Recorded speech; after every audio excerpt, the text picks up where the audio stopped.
Hey Conzi, what do AuZtralia, Magna Roma, and mental blocks have in common? Mm, uh, they're board games? I don't know.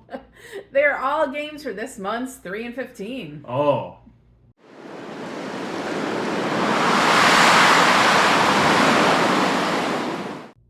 welcome to Wisco Dice. Hey, yo, folks, I am your host, the Conesy with the Most, and I am joined today by. Hey, I'm Suzanne. And welcome back to 3 and 15, our monthly series where we review three board games in, well, hopefully under 15 minutes. When we do these reviews, these are oftentimes games we've played several times, but sometimes not quite so much. But what's most important is these are quick reviews. We want to let you know what we think of the games, give you a quick score on where we feel the games rate, and most importantly, let you know if these are games you should add to your collection today. And before we get started with our games, don't forget to like and subscribe to our channel so that you are notified of upcoming videos and we know to keep creating content like this for you.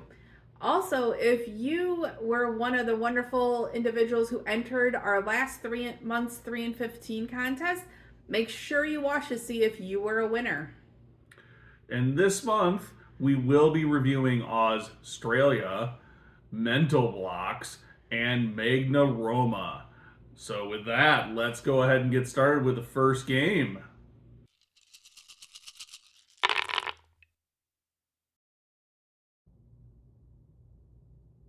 AuZtralia is a game by Martin Wallace, one of my favorite publishers, and is his sequel game to one of my all time favorites, A Study in Emerald.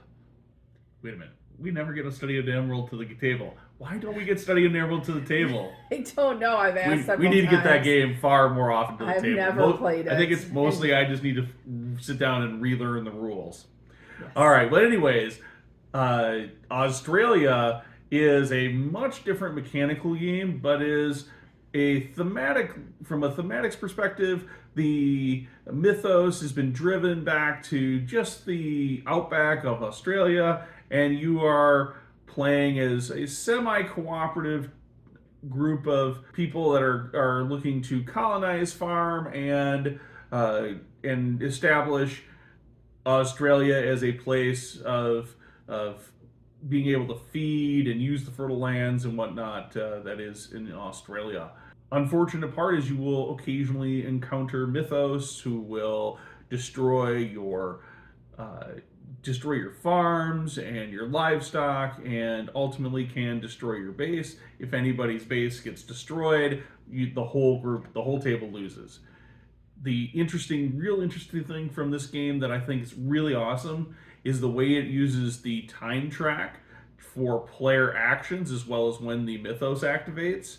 And so each action requires so much time, and you activate, and whoever has the most time remaining yet in the game, that's who gets to activate next. So it's a really interesting game where you're like, I could do some of these actions, but it means the mythos is going to activate, or I want to be able to do these two things before some other player does something. So I make sure I need to do the faster action first if I have enough time to be able to pull it off.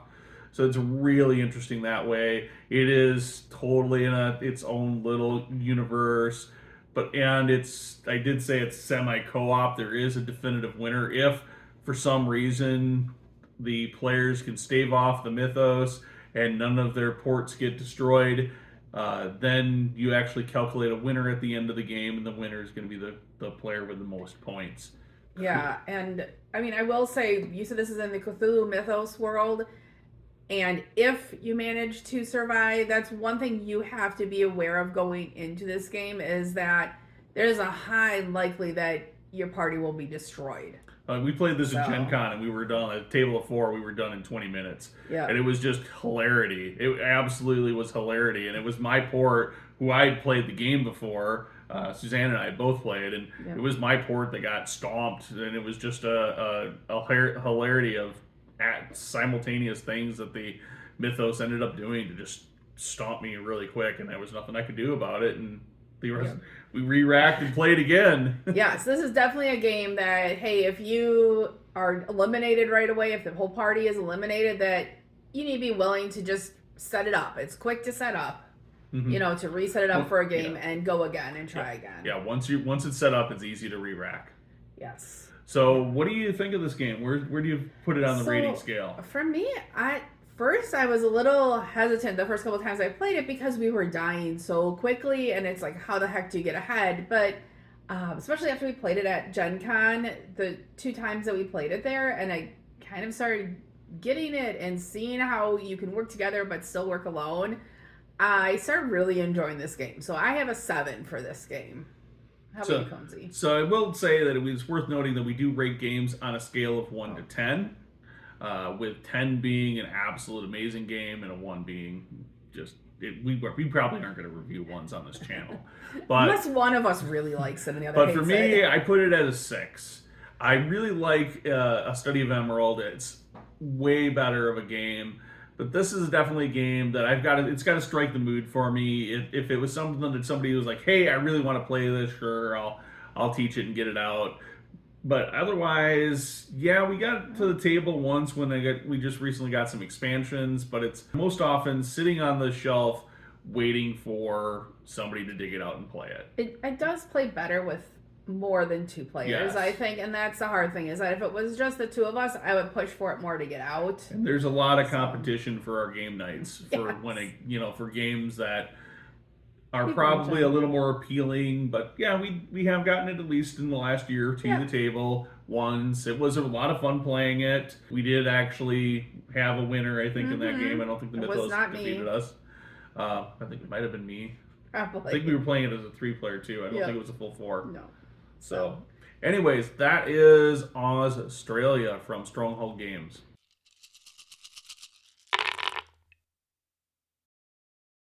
So our next game this month is Mental Blocks by Pandasaurus Games. This is a widely different game than the last one we just reviewed. This one you can play with 2 to 9 players, and you are working together to form a 3D puzzle, and everyone has a different perspective that they are looking at and understand of what the final product needs to look like. So you have this card, and it could be in color, or it could be in black and white, and it could be a 3D or a 2D view of a different angle of this puzzle piece that you are creating. You don't always know which side you have or anything, but you are working on it. There's different levels of complexity you can put with this game. In addition to that, you can also give handicapping cards to players where maybe you can't speak, or you can only touch certain color blocks or certain size blocks, or maybe you can't touch any block at all and have to convince other people to understand what you're looking at. So there's just a lot to explore in this game depending on the group you have and what their skill level is, and it's a great team building group game, or even like a game to just work with your family or other people. It can be silly. Some people can get frustrated, but I usually find it just a lot of fun and very mentally challenging. One thing I should mention is that there is a time limit to complete it. So depending on what you pick, you have like either a 9, 10, or 20 minute time period to complete this puzzle. So, Kenzie, what did you think about this game? We played it a few times. So, I actually played this at a con, and we had a lot of fun playing it. And when after that con, I came home and said, hey, we should buy this game. You should check it out. I think this is a game that you would really like. What would be your rating on a scale of 1 to 10 for it? So I put this game at a 6 for myself. Again, this is a game that I do enjoy playing, and that, if somebody really wants to play it, sure, I'll play it. But it's starting to see a struggle getting back to the table for me. It's just one of those games that's just family orientated enough that with the people we oftentimes play games with, there's not a lot of excitement to get it to the table from them either. And so that has diminished some of the initial wow factor I had with the game. See, for me, I put it at a 7. I really enjoy this game. I wish this game had a solo mode on it. It is a bit of a logic puzzle type game, and I think you have to have the right group of people who enjoy that type of challenge and visualizing things in different ways to play this game and be successful at it. So I think that is also a struggle. Something with our game nights is that we have lots of different interests and ways people look at things and type of puzzles they enjoy. And this is not always a good match for the group we have on some nights. This, though, when people are asking about games that they should have in a classroom, especially like a middle school and even a high school level classroom, I think this would be a great game for those classes when you just need to take something out that's quick. It's foam blocks, so if someone gets upset and throws them, you're not going to hurt anyone. I don't recommend throwing the blocks, but it's a soft, quiet game too. So I gave it a 7. And so those are our reviews on Mental Blocks by Pandasaurus Games.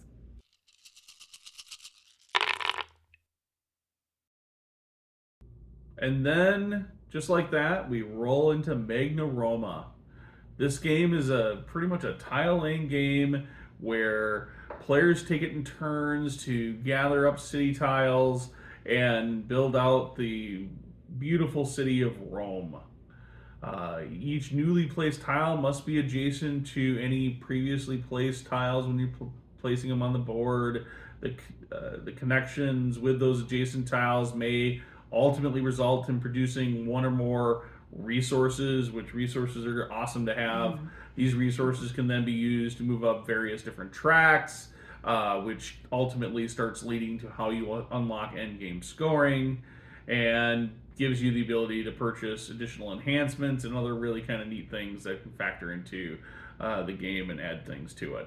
I think our copy is the Kickstarter copy as well, so we have a bunch of extra bling and whatnot with it, which is really cool. So that's Magna Roma. You backed it, so what do you think about Magna Roma? So I backed this on Kickstarter initially because I thought Conzi would enjoy the theme of ancient Rome, which you're not wrong. I do like the theme, and I was kind of like, I wanted to back a game that had the right theme. I got this game and I really enjoy it. I've played it solo. We've played it with 2 of us a few times, and I think we've played it as a group of 3 or 4. There's not a lot of player interaction other than someone taking the tile that maybe you want, but there's always other options that are good options. Yeah. And there's lots of ways to score points, so that's really nice that way. It's kind of that rondelle for picking tiles, which is neat in the way it works. It's got little 3D monuments you can put on your board. That's part of my favorite part, because the tiles themselves are a little boring. Yeah, but there's just a lot of different ways that you can focus on scoring points. You don't always know who's going to win until the end. I find it a relaxing game, so for me, I rank this game as a 7. It's a nice game to put out and play, and it's I like it. So I'm a little bit more on the 6 side of this. I think it's an okay tile layer game. Production quality is good with the game. The feel of building Rome, I don't know. I feel like I lose it a little bit. Like the tiles, just there's something about tiles, just cardstock tiles. I don't think it matters what the art is on the tiles. I think the game is probably as good as Foundations of Rome, which is really another tile layer. But Foundations of Rome, when I'm done playing it, I feel like I've built Rome. I put it at a 6. It's still a good game, and if Suzanne or somebody wants to play it, I'm happy to play it with them. But it's not one that it's not one of those games that hey, I'm always ready to play it. There's definitely a little, hey, somebody else has got to be the ones pushing to play it or whatnot. Otherwise, it's going to probably sit on the shelf more often than not. So that is our thoughts and review of Magna Roma by Archona Games. All right, and with that gets us through another 3 and 15. Of course, before we wrap up the show, we do have a contest winner to announce. We do want to thank everyone who participated in the contest from last month's 3 and 15, and we especially want to thank the Game Crafters for providing the gift certificates for that winner.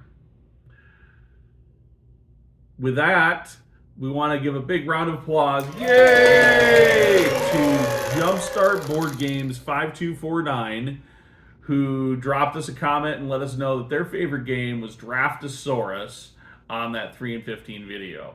So if you're Jumpstart Board Game 5249, in order for you to redeem your code, to get your code, you do need to drop us an email at hosts@wiscodice.com.